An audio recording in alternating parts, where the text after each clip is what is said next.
오늘은 전도서 9장 말씀입니다. 오늘은 전도서 이제 벌써 9장이고 전도사가 이제 10장, 11장, 12장 몇 장 남지 않았습니다. 우리가 오늘 9장을 하면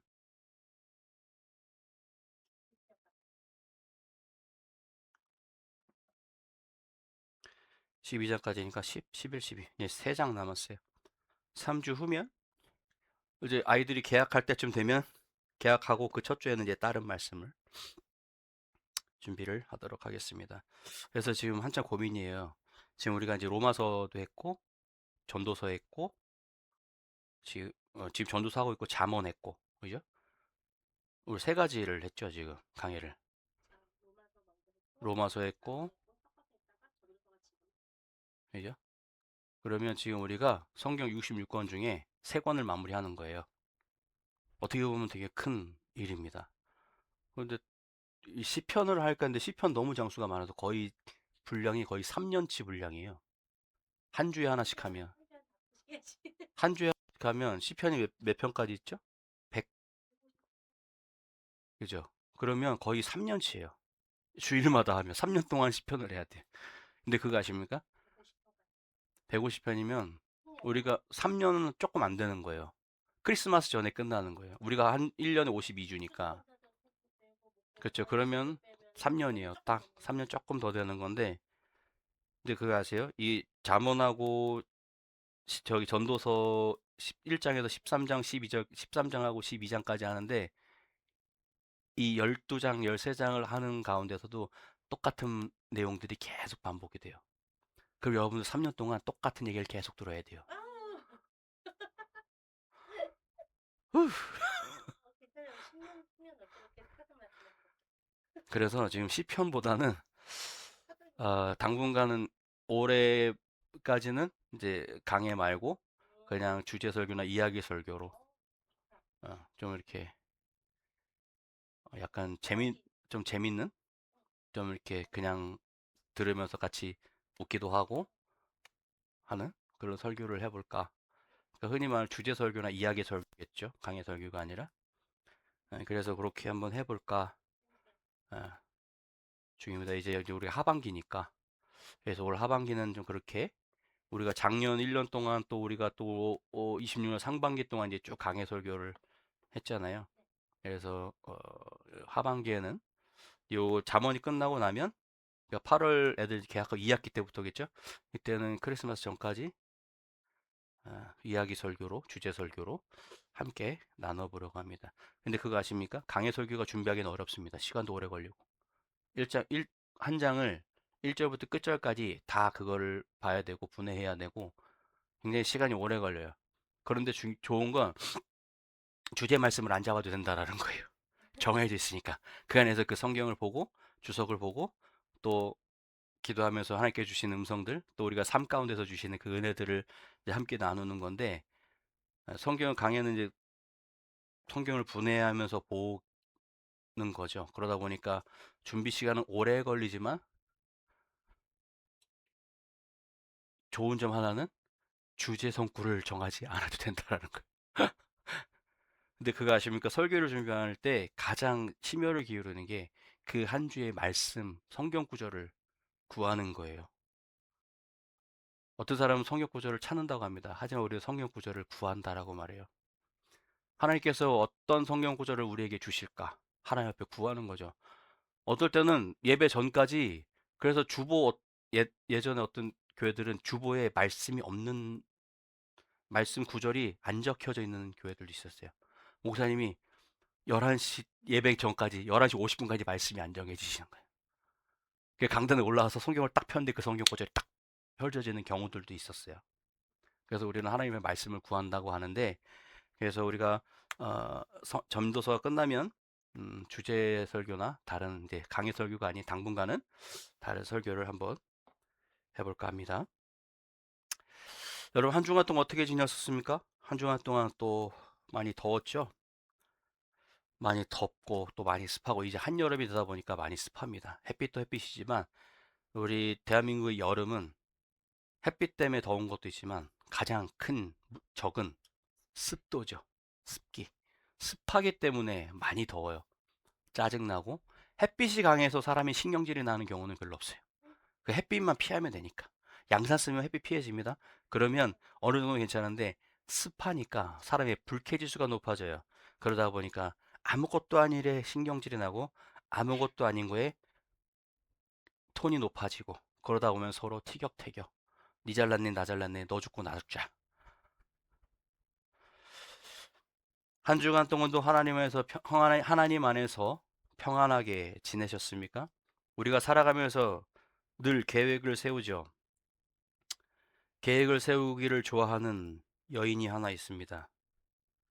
그 여인은 그 계획이 무산되는 것을 제일 싫어합니다. 그 계획에서 틀어지는 것을 가장 싫어합니다. 우리는 살아가면서 늘 계획을 셉니다. 올해는 이렇게 해야지. 이번 달은 어떻게 해야지. 내년은 어떻게 할 거야? 그 질문을 제일 싫어하는 사람도 있습니다. 내년은 어떻게 할 거야? 뭘 어떻게 해? 열심히 살면 되지. 그죠? 근데 하지만 그것을 계획을 꼼꼼하게 세워야 하는 사람도 있습니다. 올해는 우리 가정은 이렇게 되어야지. 내 사업은, 내 직장은, 내 자녀들은 이렇게 되기를 바랍니다. 그런데 그것이 계획을 세우는 것은 잘못이 아니고 잘못된 행동이 아닙니다. 오히려 하나님은 지혜롭게 준비하는 삶을 기뻐하십니다.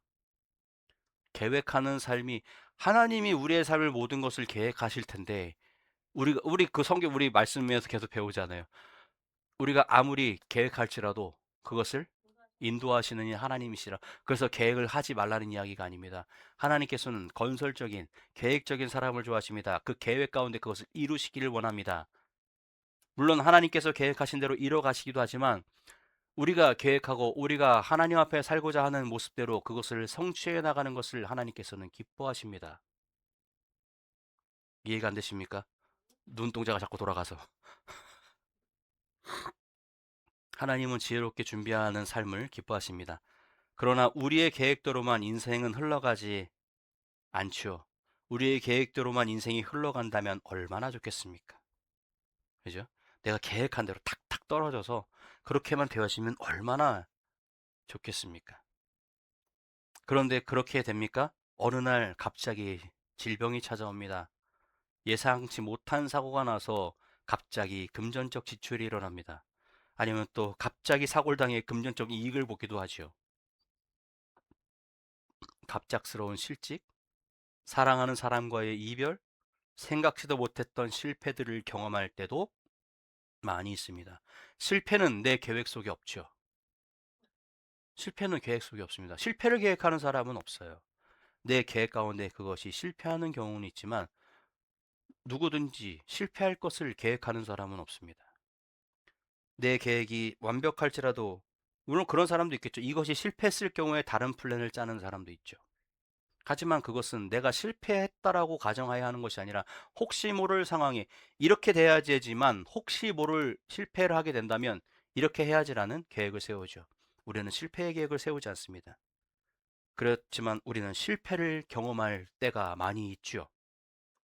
그 순간 우리는 깨닫습니다.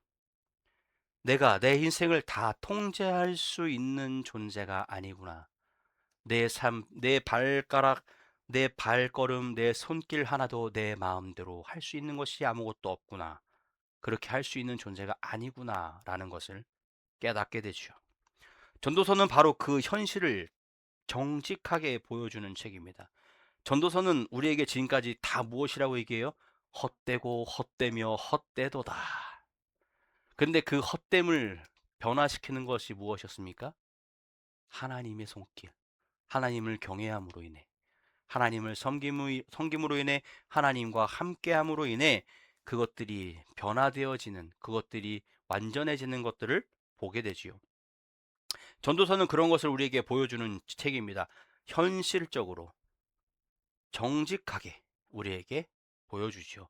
전도자는 세상의 허물을 이야기하기 위해 이 책을 기록한 것이 아니라라고 얘기했습니다. 헛되다라고 이 세상은 다 헛돼. 그러니 아무것도 하지 마라고 기록되어진 것이 아니죠. 세상의 모든 것들은 다 헛되더라. 근데 하나님의 것은 헛되지 않더라. 해 아래 있는 것은 다 헛되더라. 헛되도다. 헛되도다. 하지만 해 위에 있는 하나님이 인도하시는 것들은, 하나님이 함께 하시는 것들은 헛되지 않더라. 오히려 허무한 세상 속에서도 하나님을 바라보는 사람이 어떻게 살아야 하는지 가르쳐 줍니다. 너네가 이래? 그럼 이렇게 하면 되잖아. 세상에 허무해? 그 허무함을 이걸로 채워봐. 예수님으로 채워봐. 하나님으로 채워봐. 네가 계획한 것이 잘 안 돼? 그럼 그것을 하나님의 계획으로 바꿔봐. 하나님이 계획하신 대로 한번 살아봐. 라고 우리에게 조언하는 책이라는 거예요. 오늘 전도서 9장은요, 우리에게 아주 중요한 사실 하나를 이야기하고 있습니다. 인생은 내 손안에 있는 것이 아니라 하나님 손안에 있다. 우리 그런 말 많이 하죠. 내 손바닥 위다. 이 말이 옛날에 그 말이었죠.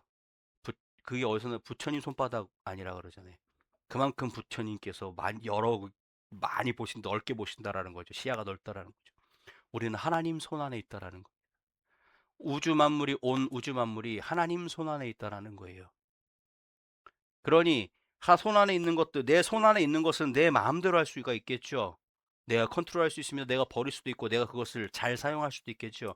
우리의 존재가 바로 하나님 손 안에 있는 그러한 존재라는 거예요.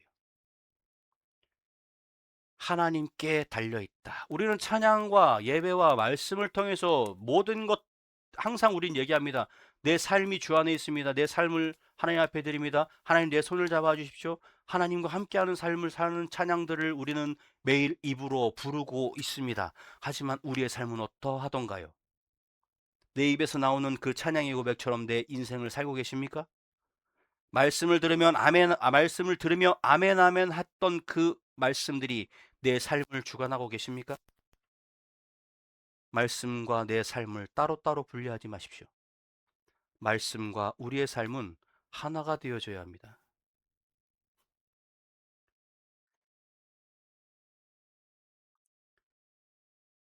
그리고 내 인생이 하나님 손 안에 있다라고 믿는, 그 사실을 믿는 사람만이 오늘 하루를 감사할 수 있습니다.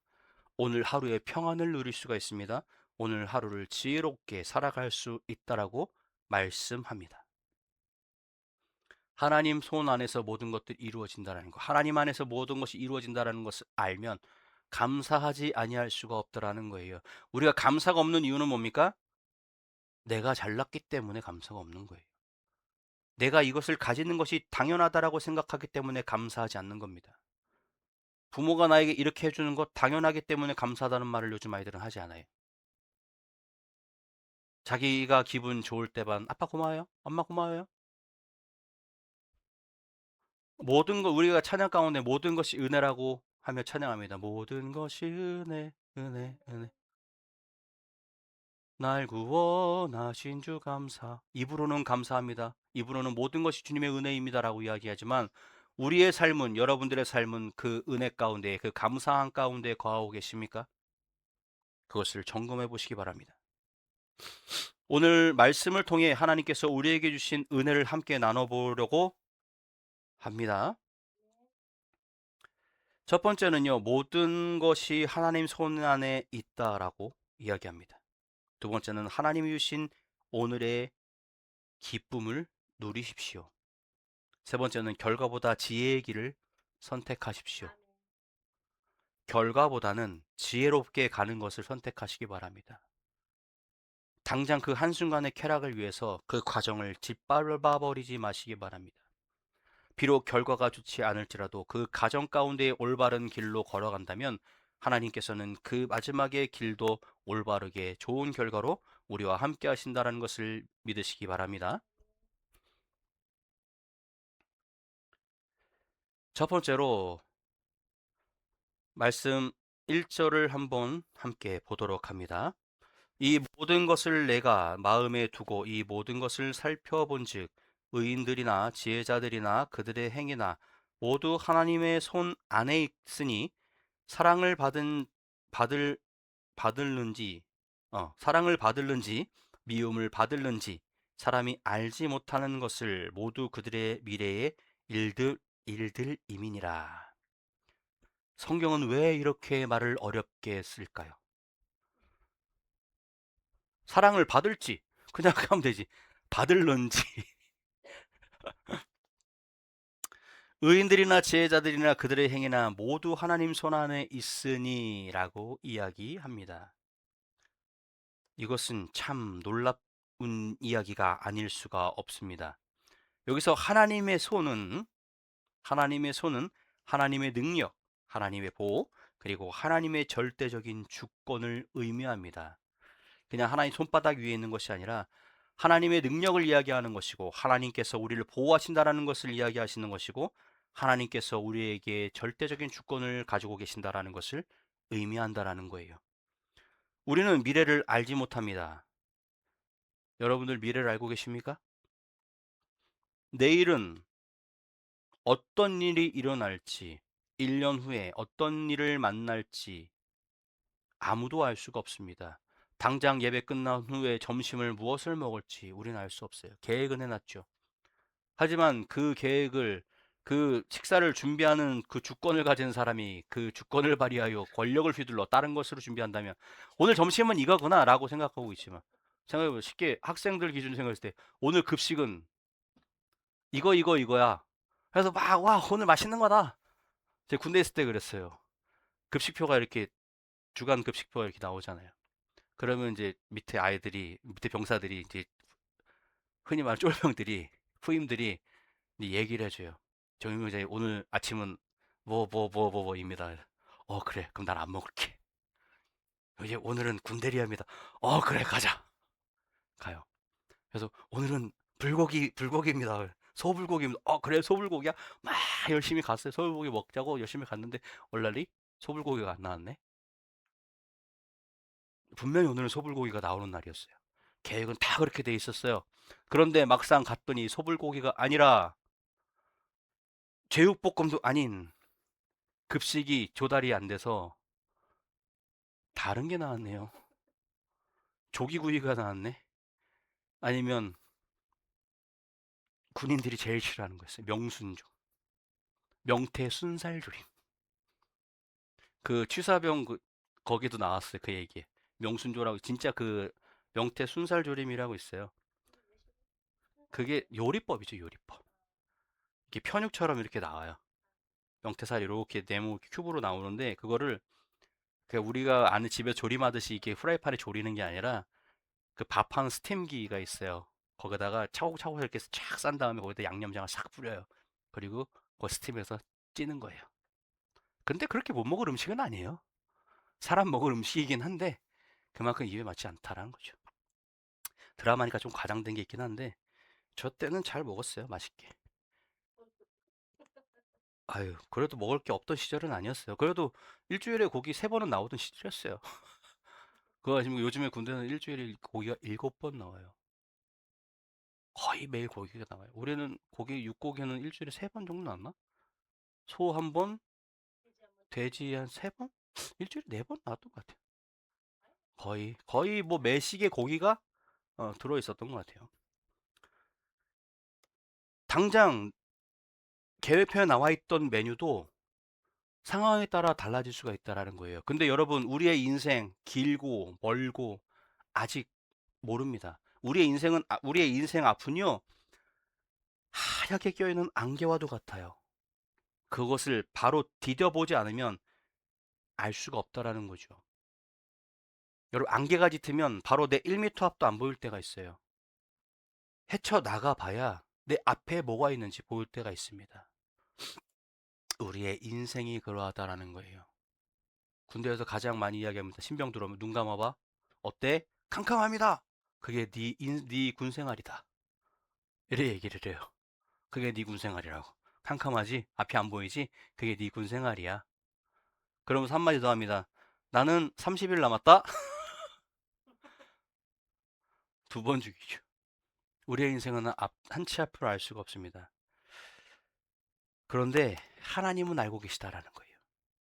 우리의 시작도, 우리의 과정도, 또 우리의 마지막도 모두 하나님 손 안에 있다라는 겁니다. 그런데 이어지는 2절에서 3절은요, 우리를 아주 당황스럽게 합니다. 뭐라고 이야기하면 의인도 죽고 악인도 죽는다라고 이야기해요. 의인과 악인, 선한 자와 깨끗한 자와 깨끗하지 아니한 자, 제사를 드린 자와 제사를 드리지 아니하는 자에게 일어나는 일이 모두 일반이니 선인과 죄인, 맹세하는 자와 맹세하기를 무서워하는 자가 일반이로다. 모든 사람에게 임하는 모든 것이 일반이라 의인과 악인. 모든 사람의 결국은 일반이라 이것은 해 아래에서 행해지는 모든 일 중에 악한 것이니 곧 인생의 마음에 악이 가득하여 그들의 평생에 미친 마음을 품고 있다가 후에는 죽은 자들에게로 돌아가리라. 악인이나 의인이나 다 뭐래요? 죽는데요. 신앙 좋은 사람도 병에 듭니다.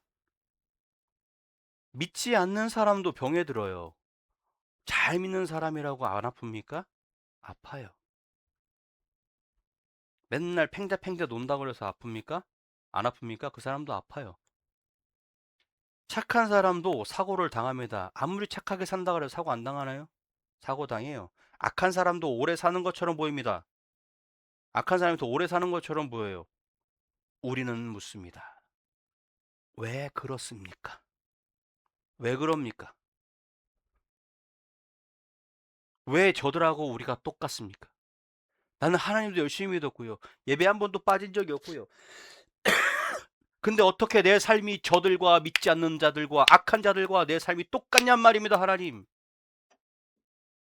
라고 따져 물을 때가 있습니다.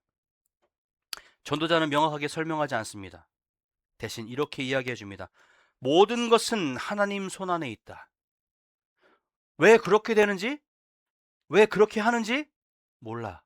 하나님밖에. 하나님, 너의 모든 인생은 다 하나님 손 안에, 우리의 인생, 일반인, 그러니까 악한 자나 의인인 자나 모든 사람이 다 일반이래요. 다 똑같대요. 그 사람들이 어떻게 될지는 아무도 모르는 거예요. 하나님 말고는. 모든 것은 하나님 손 안에 있다라고 전도자는 이야기합니다. 우리가 이해하지 못한다고 해서 하나님이 일하지 아니하시는 것은 아닙니다. 하나님의 계획을 내가 모른다고 해서 하나님께서 일하지 아니하시는 것이 아니라는 겁니다. 내가 알 수 없는 계획도 하나님은 움직이고 계시고, 내가 알지 못하는 것도 하나님은 알고 계시고, 여러분, 우리의 생각으로, 우리의 판단으로, 우리의 기준으로 하나님을 판단하지 마시기 바랍니다. 우리가 설명할 수 없다고 해서 하나님의 계획이 없다는 것은 아니지요. 어느 믿음 좋은 한 집사님이 암 판정을 받습니다. 그는 평생 교회를 위해 헌신했습니다. 새벽 기도도 빠지지 않았습니다. 봉사도 빠지지 않고 열심히 했습니다. 교회의 일을 하면, 예수 그리스도의 하나님의 일을 하면 빠지지 않고 열심히, 정말 열심히 헌신을 다했습니다. 그런데 그에게 암이 왔죠. 처음에 그분은 이렇게 기도합니다. 하나님, 왜 하필 접니까? 우리가 가장 많이 하는 원망이죠, 하나님 앞에. 하나님 왜 하필? 저 그렇게 열심히 하나님 믿었는데요.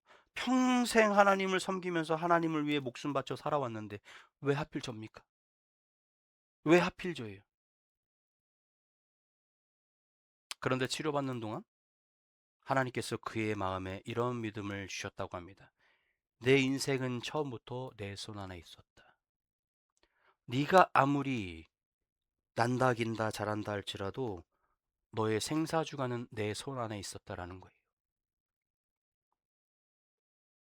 그것을 깨닫고 그것을 응답을 받는 순간 이 집사님의 모든 병이 깨끗하게 사라진 것은 아니었습니다. 환경도 달라지지 않았어요. 그러나 그 두려움은 평안함으로 바뀌었습니다. 왜일까요? 여기서 그걸 말해서 깨끗하게 나음을 받았습니다. 이 말이 나왔어야 돼요. 원칙적으로. 그죠? 그걸 다 기대했겠죠. 아무것도 달라진 것이 없었습니다. 환경도 달라진 것도 아니고 병이 사라진 것도 아니었습니다. 그렇다고 병이 호전된 것도 아니었습니다. 그러나 그 두려움은 사라지고 그 안에 평안함이 찾아왔다라는 거예요. 왜였을까요? 왜 때문일까요? 자신의 인생이 하나님 손에 있다라는 사실을 믿게 되었기 때문이라는 거예요. 내가 열심히 노력한들 하나님께서 함께하지 아니하시면 나는 이 병에서 자유로워질 수 없구나. 하나님이 나와 함께 하신다면, 하나님께서 내 인생을 지금 지켜보고 계시다면, 하나님이 내 삶을 주관하신다면 나는 불안할 게 없다라는 거예요. 그 깨달음을 가지시기 바랍니다. 하나님이 우리의 삶 가운데 여러분의 삶을 이끄시는 그 순간에는 여러분들 마음 가운데 그 두려움과 그 무서움들이 사라지고 예수 그리스도의 평안과 평강이 여러분들과 함께 할 것입니다. 시편 31편 15절에 다윗은 이렇게 고백합니다. 나의 앞날이 주의 손에 있사오니 라고 이야기하죠. 다윗은 왕이었습니다. 하지만 그의 미래를 자신이 책임질 수 있다고 말하지 않았습니다. 나의 앞날이 주의 손에 있다라고 말합니다. 왕이면, 이 당시에 왕이면 모든 권력을 손에 다 쥐고 있는 거예요. 다른 사람의 생사 여탈권을 다 가지고 있는 거예요. 왕이 마음에 안 들면 쟤 죽여라. 반역이다. 내 마음대로 할 수 있어요. 이 당시에 왕권이라는 것은 절대적인 거였습니다. 점점 시대가 밑으로 내려오면서 왕권이 무너지면서 호족 세력들이 세력을 키우면서 귀족들이 권력을 잡으면서 왕권이 무너지기 시작했습니다. 그게 어느 시절이었어요? 귀족들과 호족들로 인해서 왕권이 무너졌던 시기. 응? 어느 시절이냐고. 왕권이 떨어질 대로 떨어졌던 호족들과 귀족들의 권력으로 인해서 왕권이 흔들렸던 다윗조차도 그의 미래를 알 수 없었습니다. 오히려 내 앞날은 하나님 손에 있습니다라고 다윗은 고백합니다. 여러분, 이게 믿음이라는 거예요. 다른 것이 믿음이 아니면 교회 열심히 나와서 청소하는 거요? 교회 열심히 나와서 봉사하는 거요? 열심히 전도 다니는 거요? 그렇죠. 전도 다니는 거 봉사 맞습니다. 그거 믿음 맞습니다. 밖에 나가서 예수 믿으라고 외치는 거 쉬운 일은 아니에요. 믿음 맞습니다. 교회 열심히 나와서 청소하는 거, 봉사하는 거. 근데 여러분, 그것이 여러분들의 믿음의 전부라고 생각하지 마십시오. 믿음은 내 모든 삶을 하나님 앞에 의지하는 것. 다윗의 고백처럼 나의 앞날이 주의 손에 있사오니. 다윗의 고백이 여러분들의 고백이 되시길 주의 이름으로 축복합니다. 이게 바로 믿음이라는 거예요. 사랑하는 여러분, 30대, 40대, 50대, 60대를 지나면서 우리는 더욱 많은 것을 깨닫습니다. 나이가 들수록. 10대 때는요, 20대가 되길 원합니다. 왜요? 빨리 어른이 되고 싶어요. 20대 돼서는, 와, 이제 내 세상이구나. 열심히 삽니다. 열심히 사는 게 열심히 놀아요. 20대, 한 중반까지는. 그러다 30대가 가까워질수록 인생의 어려움을 깨닫기 시작합니다. 대학 다닐 때까지 인생의 어려움을 잘 몰라요. 취직해야지 열심히 하는 사람도 있지만 실제적으로 사회가 어떤 곳이라는 것은 체감해보지 못했기 때문에 알바나 뭐 해본 사람들은 알겠죠. 그런데 학생 때 알바를 잠깐 하는 것과 완전히 내 신분을 바꿔서 사회인이 돼서 직장인에서 직장에서 생활하는 것은 전혀 다른 이야기라는 거예요. 학생 때 알바하는 건 뭡니까? 주가 학생이에요. 알바는 부수적인 겁니다. 알바가 힘들면 그만두면 돼요. 난 학생이니까. 공부하면 됩니다. 하지만 직장인은 대학을 졸업하고 사회에 발을 딛는 순간, 고등학교를 졸업하고 사회에 발을 딛는 순간 어떻게 됩니까? 내 인생, 내 목숨줄이 되어진다는 거예요. 직장이라는 것은. 그것을 깨닫게 됩니다. 삶이 점점 강팍해지고 어려워진다는 것을 우리는 깨닫게 돼요. 자라나고 있는 청소년들에게, 자라나고 있는 청년들에게 두려움을 주기 위한 말이 아닙니다. 그만큼 우리가 의지할 곳이 없어지고 있다는 거예요. 학생 때는 부모를 의지하면 됩니다. 그런데 우리가 성인이 돼서 졸업을 하고 나서도 직장생활 사회인이 되고 나서도 부모를 의지하고 살아갈 수는 없잖아요. 마음의 의지는 할 수 있습니다. 근데 물질적으로 부모를 의지할 수는 없어지죠. 그때 의지해야 할 것은 우리의 모든 것들을 주관하시는 하나님 손을 의지해야 된다라는 거예요.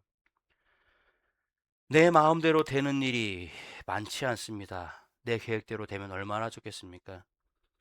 건강도 자녀도 경제도 직장도 내 힘만으로는 되지 않습니다. 그 사실이 절망이 아니라 소망이라는 거예요. 왜냐하면 내 손보다 하나님의 손이 훨씬 안전하기 때문입니다. 폭풍우가 몰아치는 배 안에서 아이는 편안히 잠을 잡니다. 왜일까요?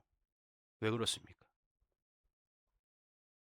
폭풍우 속에서도 우리가 안전하게 있을 수 있는 것, 아이가 안전하게 있을 수 있는 것, 부모가 옆에 있고 또 그 난관을 잘 헤쳐나갈 선장이 배를 잡고 있기 때문입니다.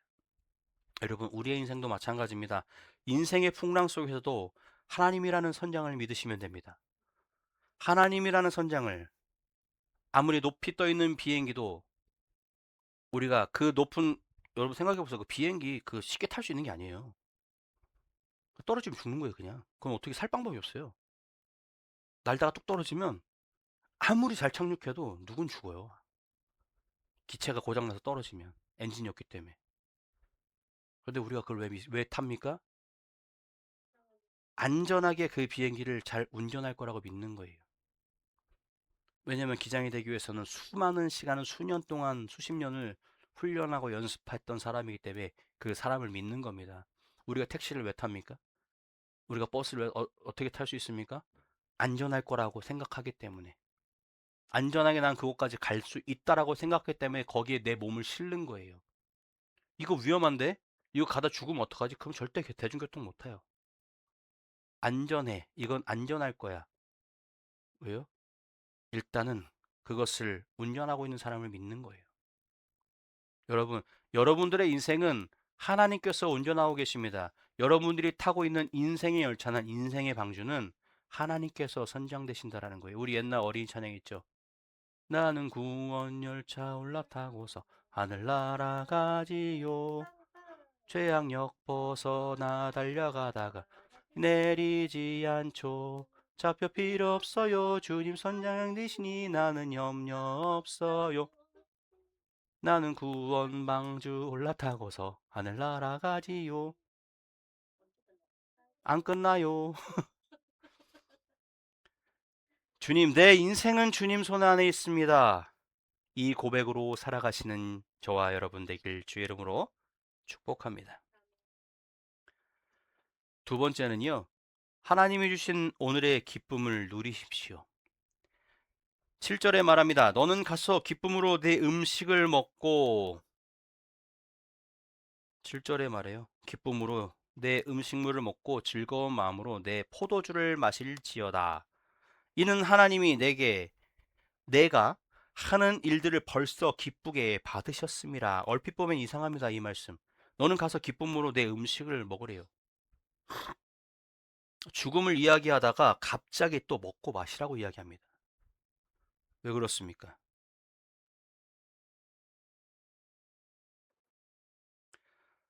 죽음이 있기 때문에 오늘 하루가 더욱 소중하다라는 것을 이야기하고 있는 거예요. 하나님은 우리에게 오늘이라는 선물을 주셨습니다. 여러분, 우리가 내일 죽을 수도 있어요. 우리의 죽음은 멀지 않습니다. 언제 우리에게 죽음이 다가올지 몰라요. 하지만 오늘 내가 살아 숨쉬고 있는 것을 하나님 앞에 감사하라는 겁니다. 오늘이라는 것을 지금 우리가 숨쉬고 우리가 예배장에 앉아서 우리가 하나님 앞에 예배하고 말씀 듣고 기도하고 찬양하는 것이 오늘 우리에게 주신 선물이라는 거예요. 내일도 여러분들에게 하나님께서 내일 됐을 때 오늘이라는 선물을 주실지 안 주실지는 알 수 없다라는 겁니다. 여러분, 오늘 하루를 감사하시기 바랍니다. 오늘 하루를 허락하신 하나님 앞에 감사하시기 바랍니다. 오늘 아침에 눈을 뜨고 눈을 비비적거리면서 어기적거리면서 일어난 사실을 감사하시기 바랍니다. 어떤 사람은 밤에 잘 눈을 감았다가 아침에 눈을 뜨지 못하는 사람도 다반사입니다. 여러분, 아침에 눈뜸을 감사하시기 바랍니다. 오늘 하루를 주신 주님께 감사하는 삶을 살아가시기 바랍니다. 전도자는 말합니다. 기쁨으로 먹으십시오. 즐거운 마음으로 마시십시오. 하나님께서 이미 그것을 기쁘게 받으셨습니다. 여러분, 여기서 말하는 이 기쁨은요, 쾌락을 말하는 것이 아닙니다. 감사하는 삶을 말하는 거예요. 감사하시기 바랍니다. 오늘 하루를, 오늘 또 하루를 감사합니다. 내게 준 벌레가 갑자기 8절 봅니다. 흰 옷을 입고 머리에 향기름을 바르라고 말하고 있습니다.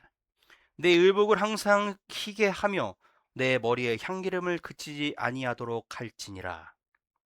잔치의 모습입니다. 구절을 봅니다. 사랑하는 사람, 헛된 평생의 모든 날, 곧 하나님이 해 아래서 내게 주신 모든 헛된 날에 내가 사랑하는 아내와 함께 즐겁게 살지어다. 그것이 내가 평생의 해 아래서 수고하고 얻은 내 몫이니라. 사랑하는 아내와 함께 즐겁게 살라고 말씀하십니다. 왜일까요? Why? 그것이 하나님이 주신 몫이기 때문이라는 거예요. 아내를 만나서 남편을 만나서 살아가는 것? 여러분, 성경에 나와 있듯이 내 사랑하는 아내와 함께라고 얘기합니다. 내 사랑하는 남편과 즐겁게 살지어다.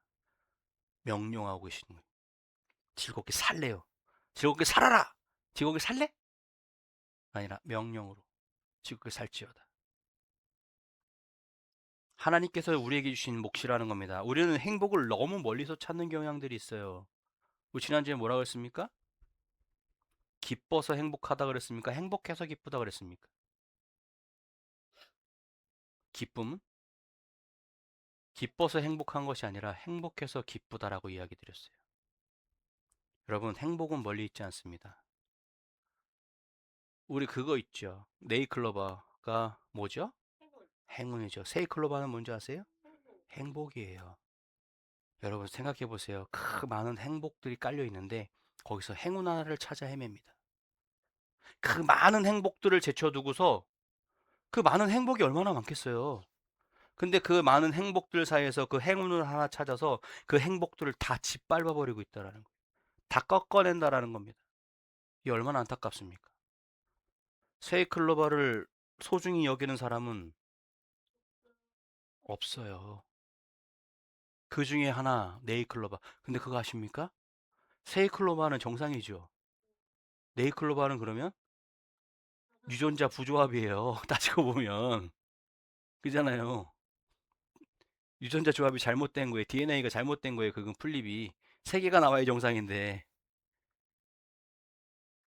여러분, 하나의 행운을 찾기 위해서 여러 개의 행복을 짓밟는 그런 무모한 짓은 하지 않으시는 현명한 여러분 되기를 주의 이름으로 축복합니다. 우리는 행복을 너무 멀리서 찾아요. 조금만 더 벌면 행복할 것 같아. 조금만 더 성공하면 행복할 것 같아. 조금만 더 여유가 생기면 행복할 것 같아. 그런데 막상 행복하던가요, 여러분?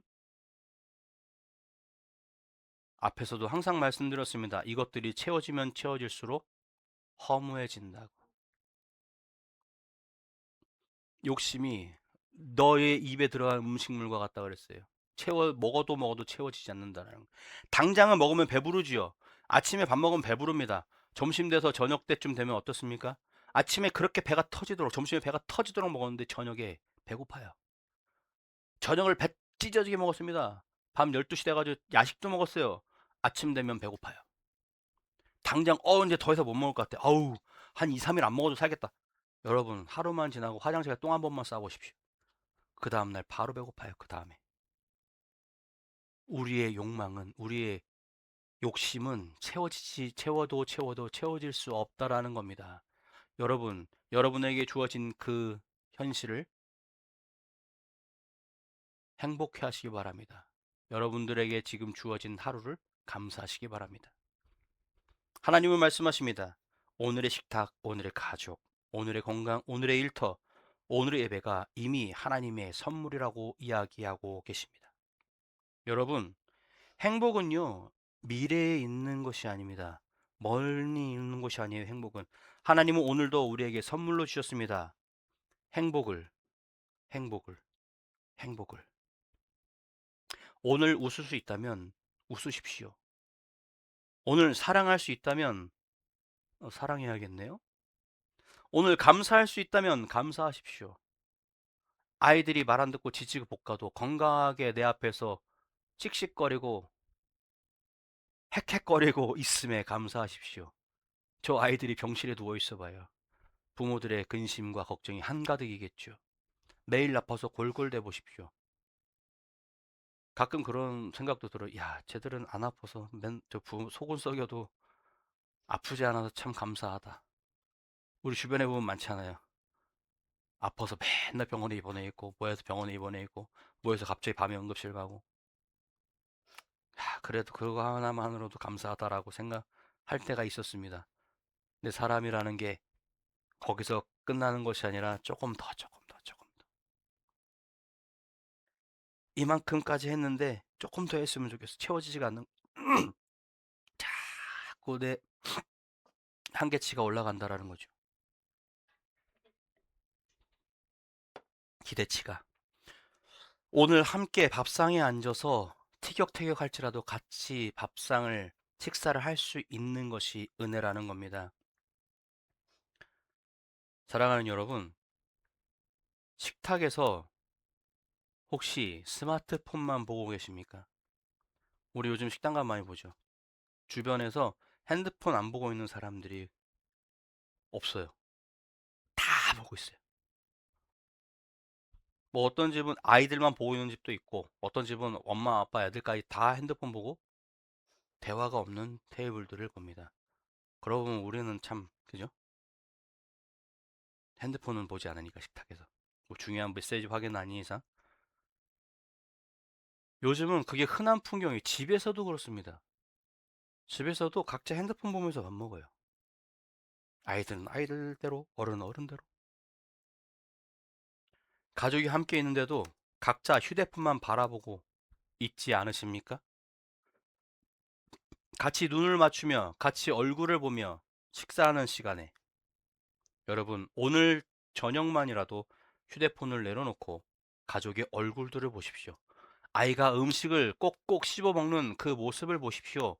내 부모가 꼭꼭 씹어 식사하는 모습을 바라보십시오.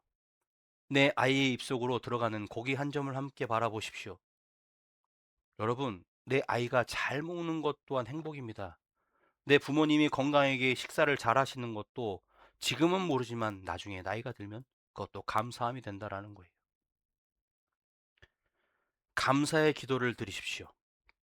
오늘 그 시간이 하나님께서 주신 천국의 시간이 되어질 줄 믿습니다. 세 번째로 결과보다 지혜의 길을 선택하십시오.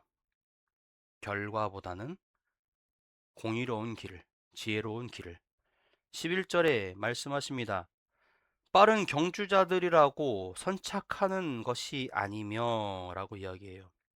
내가 다시 헤아려서 보니 빠른 경주자들이라고 선착하는 것이 아니며 용사들이라고 전쟁에 승리하는 것이 아니며 지혜자들이라고 음식물을 얻는 것도 아니며 명철자들이라고 재물을 얻는 것도 아니며 지식인들이라고 은총을 입는 것이 아니니 이는 시기와 기회는 그들의 모두에게 임함이니라.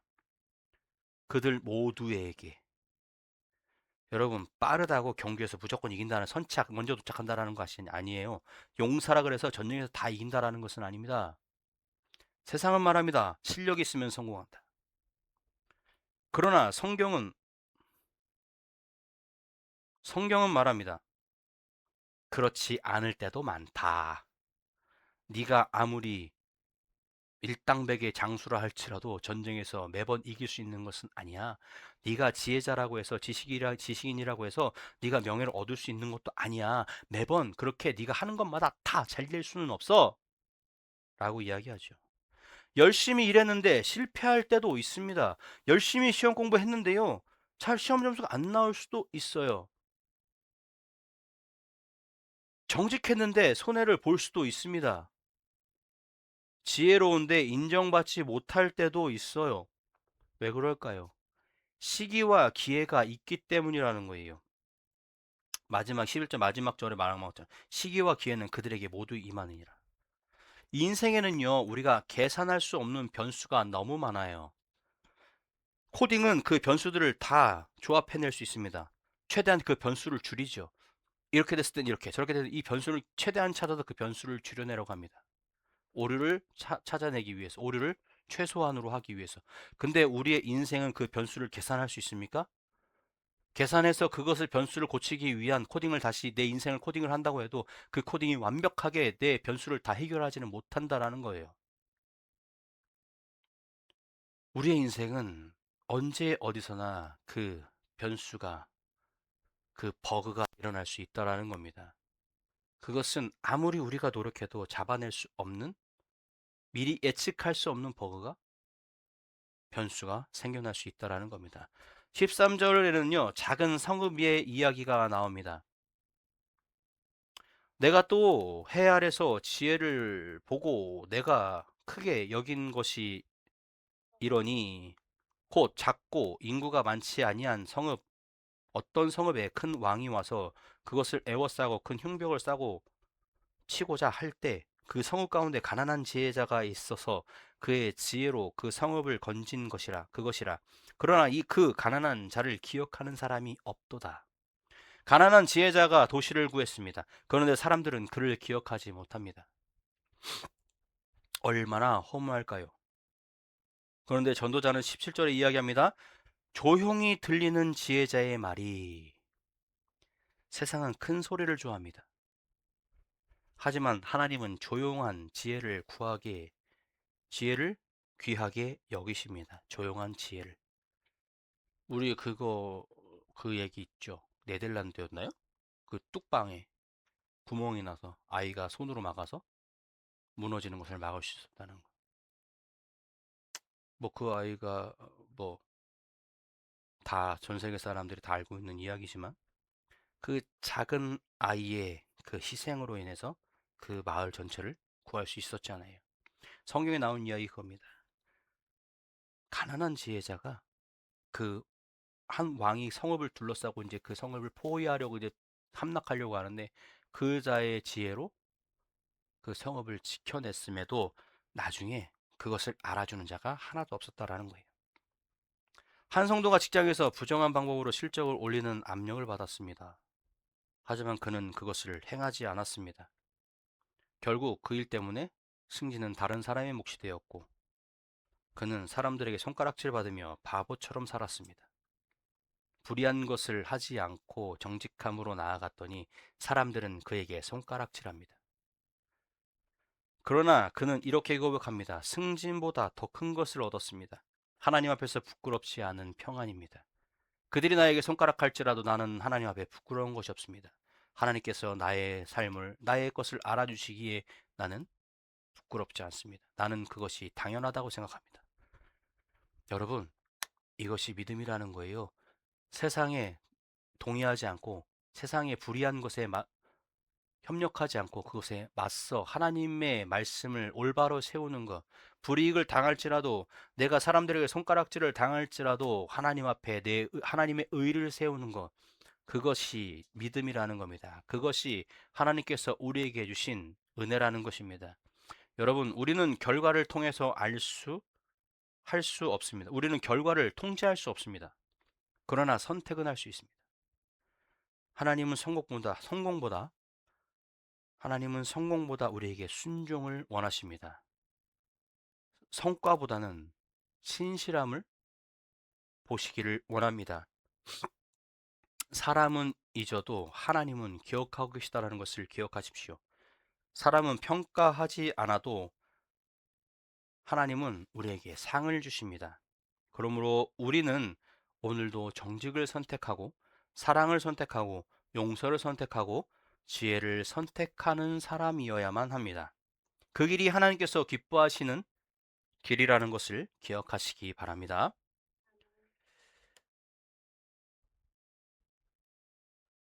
우리 앞에 말씀 한번 같이 읽어볼까요? 너는 가서 기쁨으로 내 음식물을 먹고 즐거운 마음으로 내 포도주를 마실지어다. 이는 하나님이 내가 하는 일을 벌써 기쁘게 받으셨습니다. 우리가 하나님 앞에 이 하루를 살아가며 감사하는 걸 미리 받으셨다라는 거예요. 너는 가서 기쁨으로 내 음식물과 즐거운 마음으로 내 포도주를 마시래요. 하나님이 내가 하는 일들을 벌써 기쁘게 받으셨다. 사랑하는 성도 여러분, 오늘 전도서 9장은요, 우리에게 세 가지를 가르쳐 주었습니다. 첫 번째는 내 인생은 하나님 손 안에 있다. 그러므로 미래를 지나치게 두려워하지 마시기 바랍니다. 여러분, 지금 앞이 안 보이십니까? 그건 당연할 수밖에 없어요.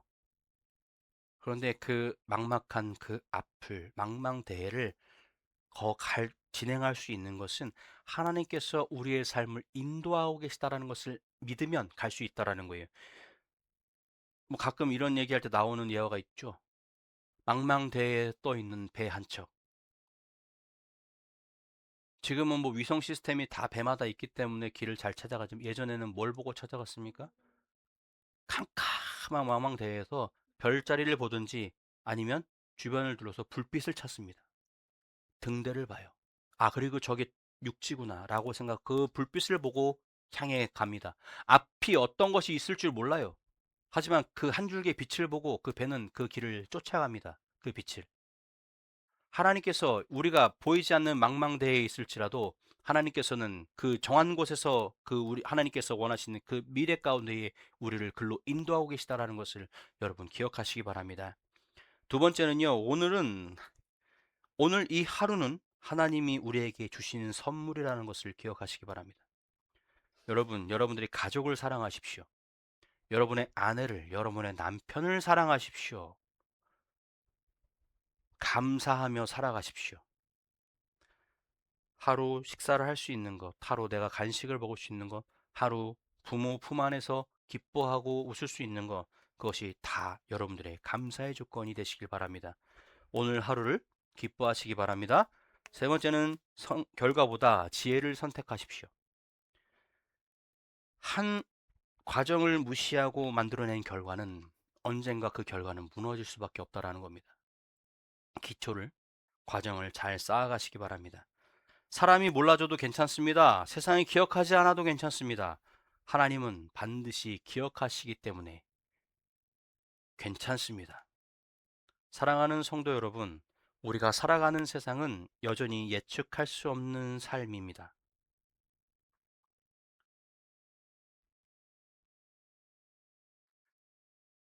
그러나 한 가지는 분명합니다. 우리의 인생은 결코 우연 속에 던져진 존재가 아니라는 거예요. 우연 속에 던져진 존재가 아니라는 겁니다. 우리의 걸음은 하나님 손 안에 있습니다. 우리의 삶은 하나님 손 안에 있습니다. 그러므로 이번 한 주간도 이렇게 고백하며 살아가시기를 바랍니다. 주님, 제 인생은 주님 손 안에 있습니다. 오늘도 주님 주신 삶을 감사함으로 누리겠습니다. 결과보다 하나님이 기뻐하시는 지혜의 길을 선택하며 살아가겠습니다. 라고 고백하며 살아가시는 여러분 되기를 주의 이름으로 축원합니다.